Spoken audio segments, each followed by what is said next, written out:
ಇನ್ನು ಬೈಕ್ ಸವಾರನ ಮೇಲೆ ಮರದ ಕೊಂಬೆ ಮುರಿದು ಬಿದ್ದು ಬೆನ್ನು ಮೂಳೆ ಮುರಿತವಾಗಿರತಕ್ಕಂಥ ಘಟನೆ ತಡವಾಗಿ ಬೆಳಕಿಗೆ ಬಂದಿದೆ.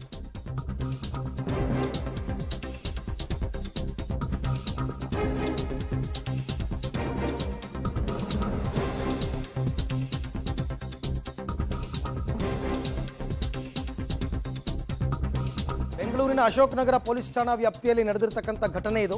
ಬೈಕ್ ಸವಾರನ ಮೇಲೆ ಮರದ ಕೊಂಬೆ ಬಿದ್ದು ಬೆನ್ನು ಮೂಳೆ ಮುರಿದು ಕಾಲು ಸ್ವಾಧೀನ ಕಳ್ಕೊಂಡು ಓಡಾಡದ ಸ್ಥಿತಿಯಲ್ಲಿದ್ದಾನೆ ಚಂದನ್ ಅಂತಕ್ಕಂಥ ಯುವಕ.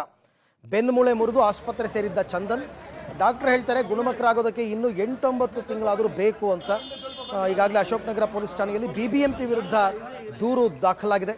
ಮಾರ್ಚ್ 7ನೇ ತಾರೀಕು ನಡೆದಿರ್ತಕ್ಕಂಥ ಘಟನೆ ಈಗ ಬೆಳಕಿಗೆ ಬಂದಿರತಕ್ಕಂಥದ್ದು. ಸ್ಪೈನಲ್ ಕಾರ್ಡ್ ಏಟು ಬಿದ್ದುಬಿಟ್ರೆ ಕಷ್ಟ, 8-9 ತಿಂಗಳಲ್ಲ, ಆಗಲಿ ಒಳ್ಳೇದಾಗಲಿ, ಬೇಗ ಗುಣಮುಖರಾಗಲಿ, ಆದರೆ ಸಮ್ಟೈಮ್ಸ್ ಆಗದೇ ಇಲ್ಲ ಅನ್ನೋ ಸ್ಥಿತಿನೂ ಇರುತ್ತೆ. ಕೈ ಕಾಲು ಸ್ವಾಧೀನ ಕಳ್ಕೊಳ್ತಕ್ಕಂಥದ್ದು ಅಥವಾ ನಿರಂತರವಾಗಿ ನೋವು ತಿಂತಕ್ಕಂಥದ್ದು ಇದೆಲ್ಲ ಆಗುತ್ತೆ. ಬೆಂಗಳೂರಿನಲ್ಲಿ ಈ ಥರ ಮುರಿಯುವ ಹಂತದಲ್ಲಿರ್ತಕ್ಕಂಥ ಮರಗಳು ಅದನ್ನು ತೆರವು ಮಾಡಬೇಕಾಗಿರೋದು BBMP ಅವರ ಕೆಲಸ.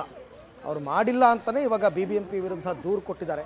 ಕೆಲವು ಕಡೆ ಹೀಗಾಗ್ಬಿಡುತ್ತೆ, ಬೈಕಲ್ಲಿ ಹೋಗಬೇಕಾದ್ರೆ ಅಥವಾ ಪಾರ್ಕಿಂಗಲ್ಲಿ ನಿಂತಿರಬೇಕಾದ್ರೆ, ಸಿಗ್ನಲ್ ಹತ್ರ ನಿಂತಿರಬೇಕಾದ್ರೆ, ಯಾರಿಗೆ ಗೊತ್ತು, ಈ ಥರ ಬಿದ್ದಾಗ ಪಾಪ ಆತನ ಜೀವನನೇ ಹೊಟ್ಟೋಯ್ತು. ಎಲ್ಲ ರೀತಿಯಲ್ಲೂ ಆರೋಗ್ಯವಾಗಿದ್ದಂತಹ ಚಂದನ್ ಇವಾಗ ಕಾಲು ಸ್ವಾಧೀನ ಕಳ್ಕೊಂಡು ಮಲಗಿದ್ದಲ್ಲೇ ಎಲ್ಲ ಅನ್ನುವಂತಹ ಸ್ಥಿತಿ ಬಂದ್ಬಿಟ್ರೆ ಪಾಪ ಏನು ಗತಿ, ಯಾರು ಜವಾಬ್ದಾರರು, ಅವನ ಜೀವನ ಏನಾಗಬೇಕು, ಅವನು ನಂಬ್ಕೊಂಡ್ರು ಅವ್ರು ಏನಾಗಬೇಕು.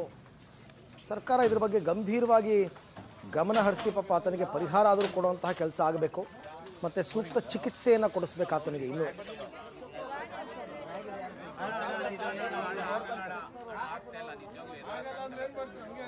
ಈ ಬಗ್ಗೆ ಮತ್ತಷ್ಟು ಮಾಹಿತಿ ನನ್ನ ಕೊಲೀಗ್ ಲೋಕೇಶ್ ಅವರಿಂದ ಪಡ್ಕೊಳ್ಳೋಣ. ಲೋಕೇಶ್, ಮಾರ್ಚ್ 7ನೇ ತಾರೀಕು ಘಟನೆ ನಡೆದಿದ್ರು ಕೂಡ ಇಲ್ಲಿ ತನಕ ಇದು ಗೊತ್ತಾಗ್ಲಿಲ್ವಾ, ಅಥವಾ ಸರ್ಕಾರ ಇವ್ರಿಗೇನಾದ್ರು ಪರಿಹಾರ ಕೊಟ್ಟಿದೆಯಾ, BBMP ಅವ್ರು ಏನಾದ್ರು ಹೇಳ್ತಾ ಇದಾರಾ, ಏನ್ ಘಟನೆ ಇದು ಅಂತ? ಅರವಿಂದ್, ಇವರಿಗೆ ಯಾವುದೇ ರೀತಿಯಾದ ಪರಿಹಾರ ಕೊಟ್ಟಿಲ್ಲ. BBMP ಅವರು ಹೋಗಿ ಆ ಕುಟುಂಬವನ್ನ ಮಾತನಾಡಿಸುವಂತ ಕೆಲಸಕ್ಕೂ ಕೂಡ ಮುಂದಾಗಿಲ್ಲ.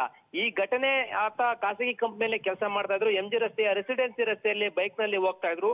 ಹೋಗುವಂತ ಸಂದರ್ಭದಲ್ಲಿ ಮರದ ಕೊಂಬೆ ಒಂದು ಆತನ ಮೇಲೆ ಬಿದ್ದಿದೆ. ಬಿದ್ದಂತ ಸಂದರ್ಭದಲ್ಲಿ ಬೆನ್ನು ಮೂಳೆ ಮುರಿತವಾಗಿದೆ, ಎದೆಯ ಚಕ್ಕೆ ಕೂಡ ಸೀಳು ಬಿಟ್ಟಿರುವಂತದ್ದು, ಮತ್ತೆ ಕಾಲುಗಳು ಸ್ವಾಧೀನ ಕಳ್ಕೊಂಡಿದ್ದಾರೆ.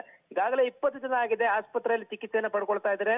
ಇನ್ನು ಕೂಡ 8-9 ತಿಂಗಳು ಬೇಕಾಗತ್ತೆ ಇದನ್ನ ಕ್ಯೂರ್ ಆಗ್ಲಿಕ್ಕೆ, ನೀವು ಮಾಮೂಲಿ ರೀತಿ ನಡೆದಾಡ್ಲಿಕ್ಕೆ ಅಂತ ಹೇಳಿ ವೈದ್ಯರು ಕೂಡ ಹೇಳ್ತಾ ಇದ್ದಾರೆ. ಆ ಕುಟುಂಬ ಕಣ್ಣೀರಾಗ್ತಾ ಇದ್ದಾರೆ, ಆ ವ್ಯಕ್ತಿಯು ಕೂಡ ಕಣ್ಣೀರಾಗ್ತಾ ಇರ್ತಕ್ಕಂಥದ್ದು.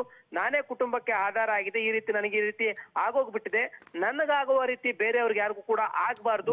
BBMP ಎಚ್ಚೆತ್ಕೊಂಡು ಮರದ ಕೊಂಬೆಗಳನ್ನ ಮತ್ತೆ ಬೀಳುವಂತ ಮರಗಳನ್ನ ತೆರವು ಮಾಡಬೇಕು. ನಾನು ಇದ್ರ ವಿರುದ್ಧ ಹೋರಾಟವನ್ನ ಮಾಡ್ತೀನಿ, ಇಲ್ಲಿಂದನೇ ನನ್ನ ಹೋರಾಟ ಮಾಡ್ತೀನಿ ಅಂತ ಹೇಳಿ ಹೇಳ್ತಾ ಇದ್ದಾರೆ. BBMP ಈ ರೀತಿ ನಿರ್ಲಕ್ಷ್ಯವನ್ನ ಮಾಡಿ ಜನರ ಜೀವದ ಜೊತೆ ಚೆಲ್ಲಾಟ ಆಡ್ತಾ ಇರುವಂತದ್ದು ಕಂಡು ಬರ್ತಿದೆ. ಓಕೆ ಲೋಕೇಶ್, ಥ್ಯಾಂಕ್ ಯು, ತಮ್ಮೆಲ್ಲ ಮಾಹಿತಿಗೆ ಧನ್ಯವಾದ.